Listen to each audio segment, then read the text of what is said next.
Assalamualaikum warahmatullahi wabarakatuh. Selamat pagi Ibu Dina selaku dosen manajemen keuangan.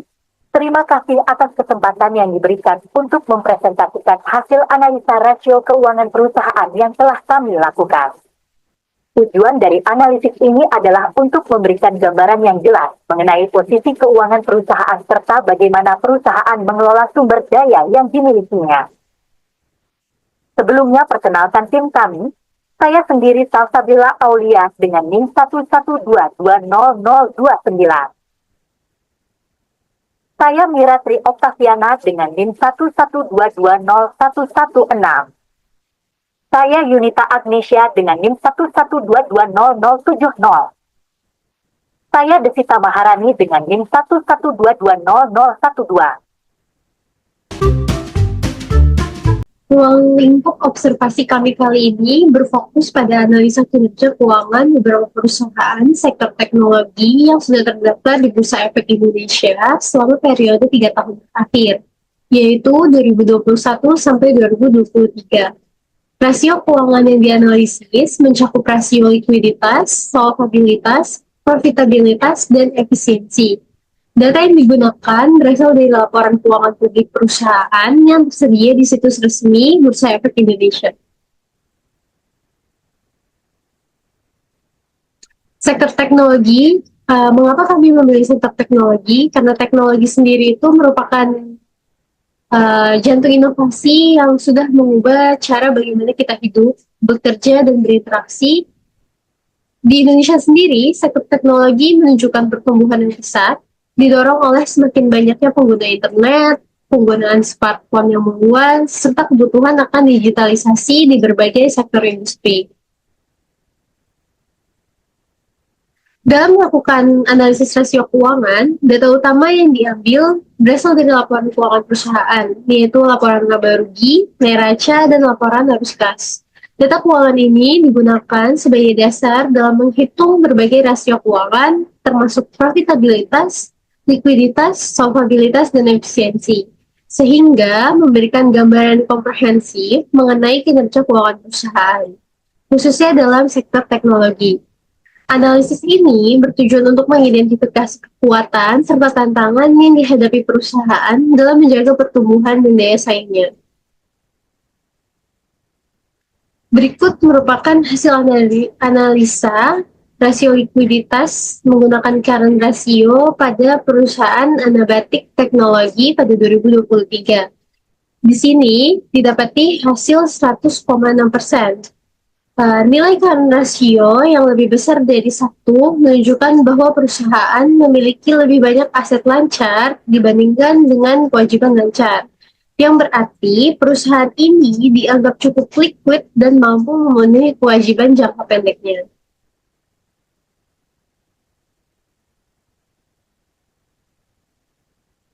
Berikut merupakan hasil analisa yang sudah kami kerjakan, yaitu current ratio.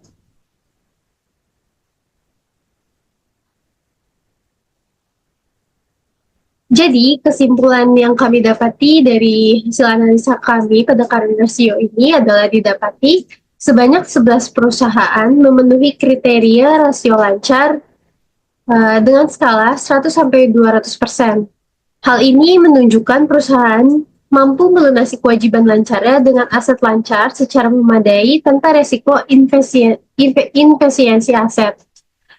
Kedua, 12 perusahaan memiliki rasio terlalu tinggi, yaitu di atas 200%. Hal ini menunjukkan kemungkinan aset tidak dimanfaatkan secara efisien. Dan yang ketiga adalah 3 perusahaan mempunyai rasio terlalu rendah, yaitu di bawah 100%, di mana hal ini menunjukkan resiko likuiditas yang rendah. Dan sebanyak 5 perusahaan memenuhi kriteria rasio lancar yang ideal, yaitu pertama adalah multipolar teknologi, yang kedua adalah solusi sinergi digital, yang ketiga Topitindo solusi komunika, yang keempat informasi teknologi Indonesia, yang kelima adalah Teradata Indonesia. Hal ini menunjukkan manajemen likuiditas yang baik tanpa overstocking aset lancar. Selanjutnya ada quick ratio. Quick ratio memiliki rumus aktiva lancar dikurang persediaan dibagi hutang lancar. Di mana kita memiliki laporan keuangan yang kita cari di IDX.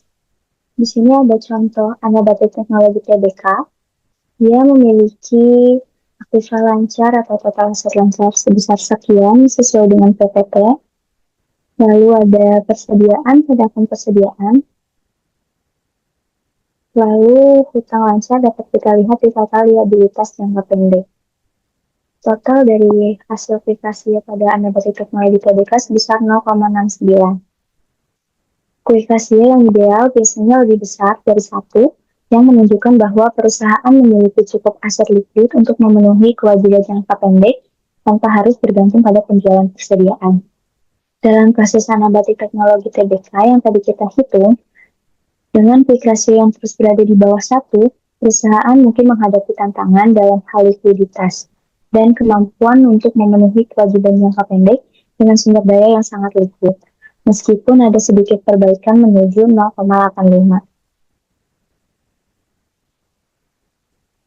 Berikut adalah hasil quick ratio yang sudah kita hitung pada sektor teknologi. Itu ada Anabatik Teknologi TBK pada 2021 sebesar 0,73, 2022 sebesar 0,69, dan 2023 sebesar 0,85. Lalu ada Elang Mahkota Teknologi TBK pada 2021 sebesar 3,72, lalu 2022 sebesar 4,85, dan 2023 sebesar 4,5. Lalu ada Quantum Clovera Investama pada 2021 sebesar 2,74, 2022 sebesar 2,07, dan 2023 sebesar 1,74. Lalu ada Multipolar Teknologi TBK 2021 sebesar 0,89, 2022 sebesar 0,89, dan 2023 sebesar 0,57. Lalu ada Satnusa Perda TBK pada 2021 sebesar 0,89, 2022 sebesar 1,44, 2023 sebesar 2,26. Lalu ada MCAS Integrasi TBK 2021 sebesar 2,62, 2022 sebesar 1,57, 2023 sebesar 1,35. Lalu ada NFC Indonesia TBK pada 2021 sebesar 2,62, 2022 sebesar 2,56, dan 2023 sebesar 1,48. Lalu ada Sentral Mitra Informatika TBK 2021 sebesar 2,71, 2022 sebesar 2,58, dan 2023 sebesar 2,76.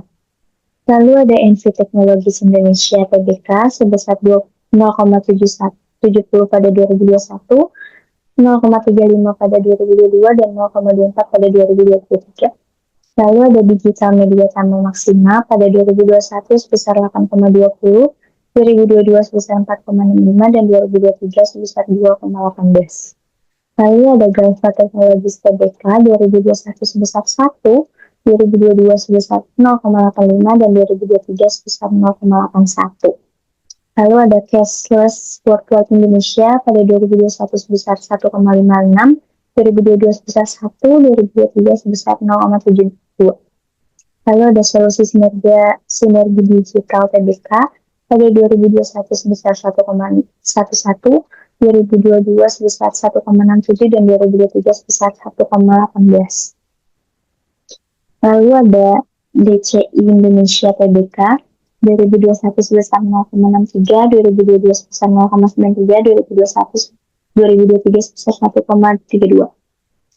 Lalu ada Indo Internet TBK 2021 sebesar 2,27, 2022 sebesar 1,67, dan 2023 sebesar 0,86. Dan seterusnya bisa dilihat dari layar PPT.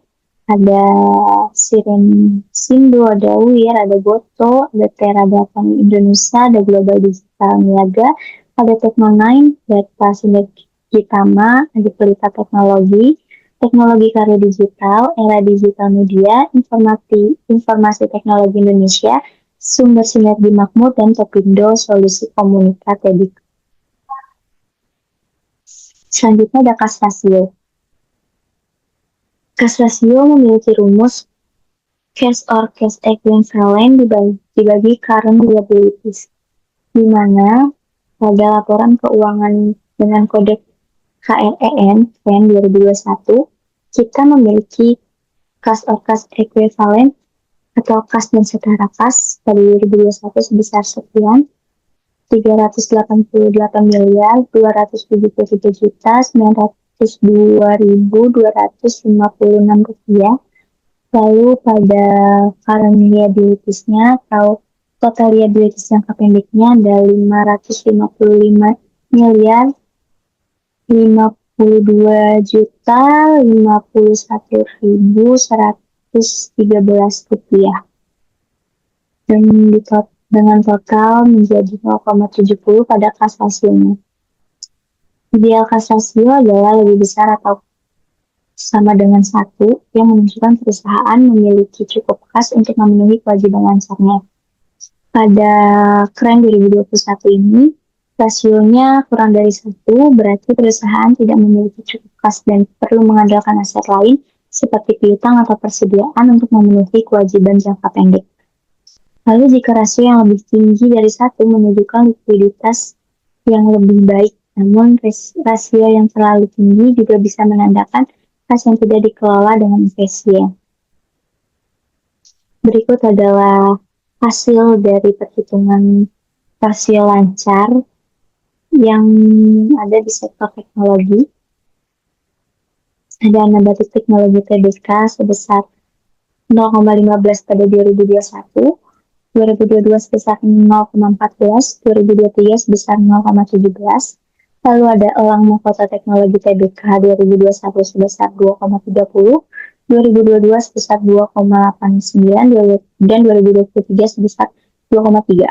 Lalu ada Quantum Provera Investama yang tadi kita hitung, 2021 ada 0,7, 2022 ada 0,5, 2023 ada 0,4. Lalu ada Multipolar Teknologi Tbk 2021 sebesar 1,7, 2022 sebesar 1,77, 2023 sebesar 0,25. Lalu ada Satmus Nifat Tbk 2021 sebesar 0,23, 2022 sebesar 0,63, dan 2023 sebesar 1. Lalu yang keenam ada Empress Integrasi Tbk pada 2021 ada 0,74, 2022 ada 0,51, dan 2023 ada 0,37. Lalu yang ketujuh ada NFC Indonesia Tbk pada 2021 sebesar 0,65, 2022 sebesar 0,52, dan 2023 sebesar 0,43.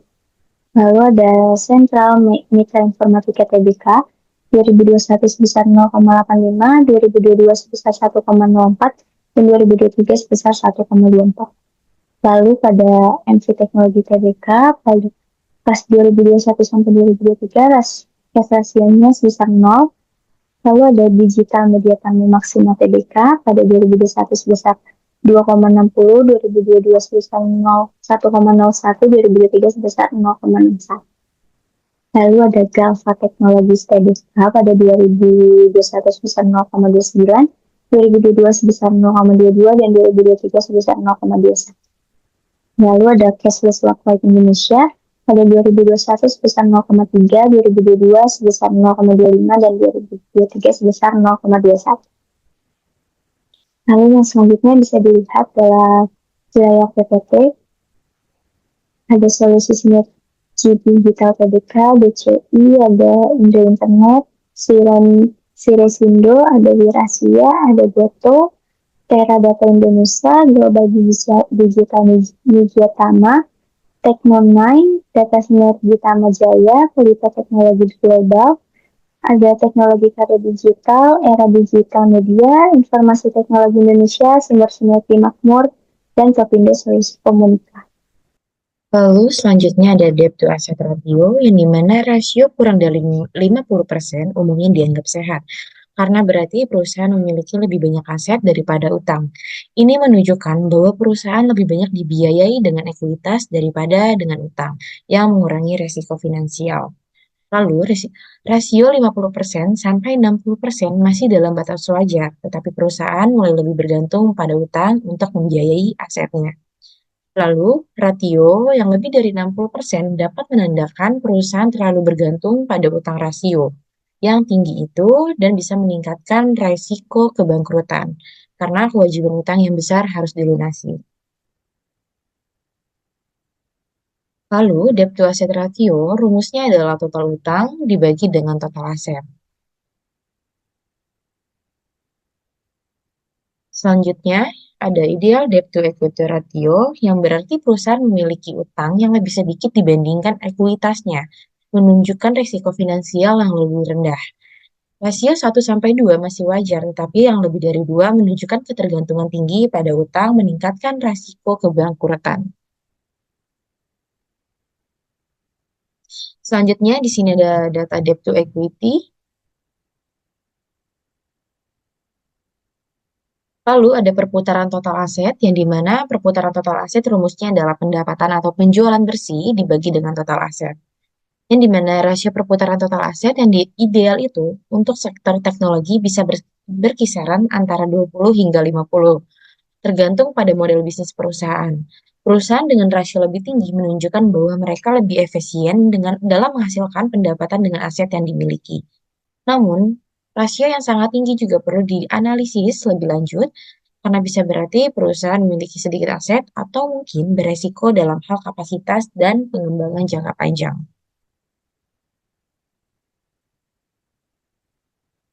Lalu di sini ada perputaran total aset yang dimana kami mempunyai data nama perusahaan, kode, dan perputaran total aset pada tahun 2021, 2022, dan 2023.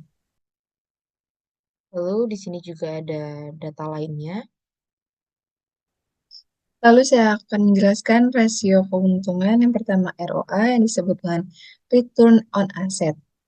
Di sini perhitungannya dari laba bersih dibagi total aset yaitu 5 miliar dibagi 44 miliar mendapat 0,12. Atau yang disebut 12% berarti bahwa setiap 100 ribu yang diinvestasikan dalam aset perusahaan menghasilkan 12.000 laba bersih. Ini menunjukkan bahwa perusahaan cukup efisien dalam menghasilkan keuntungan dari aset yang dimiliki. Perusahaan teknologi cenderung memiliki aset lebih ringan, terutama perangkat lunak dan kekayaan intelektual, dibandingkan dengan sektor manufaktur, sehingga mereka bisa menghasilkan ROA yang lebih tinggi. ROA di atas 10% dianggap baik karena menunjukkan bahwa perusahaan dapat menghasilkan keuntungan yang signifikan dari aset yang dimiliki.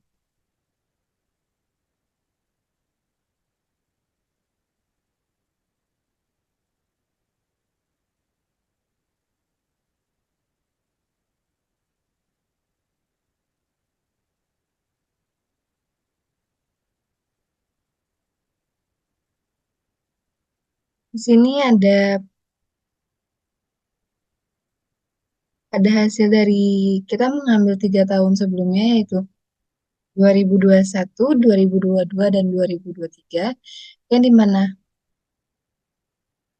perusahaan Elang Mahkota Teknologi pada 2021 mendapat 0,16, 2022 mendapat 0,12, dan 2023 mendapat minus 0,01 yang dimana menunjukkan penurunan profitabilitas aset dengan hasil negatif di tahun ketiga.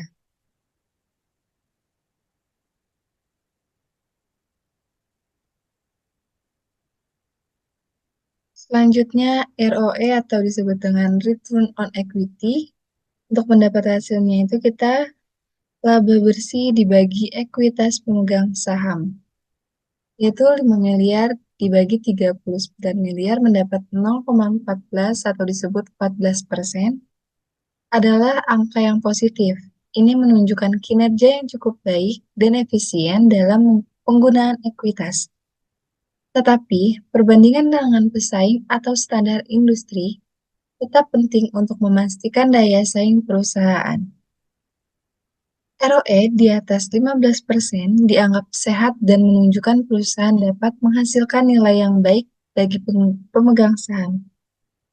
Sedangkan ROE lebih dari 20% sangat baik, mencerminkan efisiensi dan profitabilitas yang tinggi dalam mengelola ekuitas perusahaan.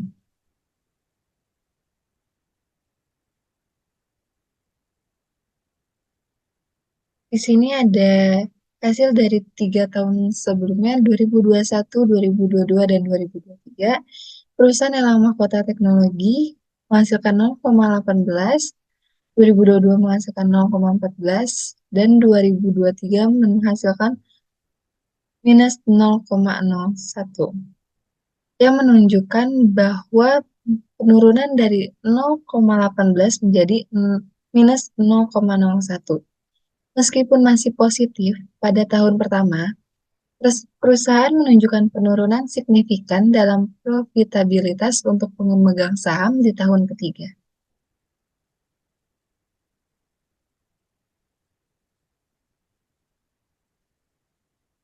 Dari hasil laporan keuangan, seperti laporan laba rugi, neraca, dan arus kas, merupakan sumber informasi yang sangat penting untuk memahami kondisi keuangan perusahaan.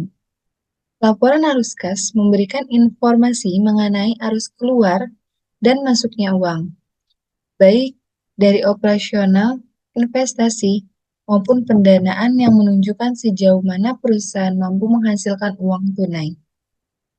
Data-data ini menjadi dasar untuk menghitung rasio keuntungan keuangan seperti profitabilitas, likuiditas, dan solvabilitas yang memberikan gambaran lengkap tentang kesehatan finansial perusahaan di sektor teknologi.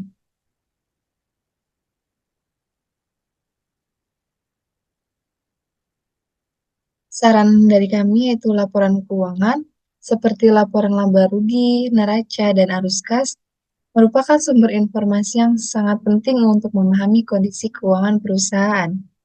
Laporan arus kas memberikan informasi mengenai arus keluar dan masuknya uang, baik dari operasional, investasi, maupun pendanaan yang menunjukkan sejauh mana perusahaan mampu menghasilkan uang tunai. Data-data ini menjadi dasar untuk menghitung rasio keuangan seperti profitabilitas, likuiditas, dan solvabilitas yang memberikan gambaran lengkap tentang kesehatan finansial perusahaan di sektor teknologi. Terima kasih dari kelompok kami. Kurang lebihnya, wassalamualaikum warahmatullahi wabarakatuh.